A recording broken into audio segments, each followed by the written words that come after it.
को ना आदि गुरु कहा जाता है। आदि का मतलब होता है फर्स्ट, आदि का मतलब हाफ नहीं है, जैसे आदि शक्ति को सब समझते हैं आदि शिव आदि शक्ति, नहीं, आदि मतलब फर्स्ट, आदि गुरु मतलब फर्स्ट वो गुरु हैं, राइट।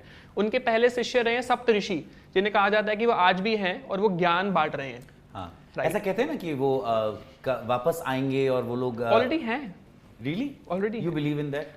ऑब्वियसली, बिल्कुल। ये बिलीफ है या आपका जो भी फेथ है, जिसे आपने कुछ बहुत साइंटिफिक चीजें कही, विच आई ऑलवेज बाय लॉजिक के साथ कोई चीज अगर आप मुझे समझाओ, क्योंकि जब कोई मेडिटेशन या मंत्र जाप करता है ना, तो कुछ मेरे जैसे लोग भी होते हैं जो बोलते हैं अरे इट्स ओके, मैं कहीं भी बैठ के कर सकता हूं क्योंकि मेरी श्रद्धा तो सच्ची है। But when you said that आसन होना क्यों जरूरी है, because it is blocking the gravity. What is the science behind मंत्र जाप एंड मेडिटेशन दैट आपको पता चला है? मैं आपको बताता हूँ कि अगर आपको मैं स्टोन एज के टाइम पे बोलता कि आप यहाँ बैठे बैठे अमेरिका में किसी से बात कर पाओगे, क्या सोचते हैं आप इस बारे में?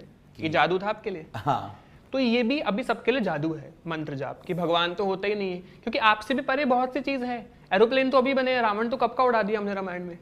हनुमान जी ने सन का डिस्टेंस अर्थ से लेकर सन तक का बता दिया, जुग सहस्त्र योजन पर जानो, संस्कृत में पूरा है। वाराह अवतार ने क्यों अर्थ को स्फेयर दिखाया, क्यों फ्लैट नहीं दिखाया? साइंटिस्ट को तो पता ही नहीं था, वो कहते थे अर्थ तो फ्लैट है। Correct. लेकिन हमारे वाराह अवतार ने, विष्णु जी के अवतार थे, उन्होंने बोर का जो था उन्होंने दांतों पे उठाया कि पूरा दिखाया कि पृथ्वी तो गोल है।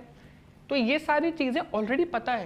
हमारे यहाँ प्लैनेट्स के लिए भी, प्लैनेट्स के लिए नवग्रह सबको पता ऑलरेडी है। ये ग्रह तो अब पता लगे, अच्छा प्लूटो, अब कहते हैं प्लूटो नहीं है, सैटर्न है, यूरेनस है, तो ये सब तो हमें ऑलरेडी पता था, ऑलरेडी सब कुछ।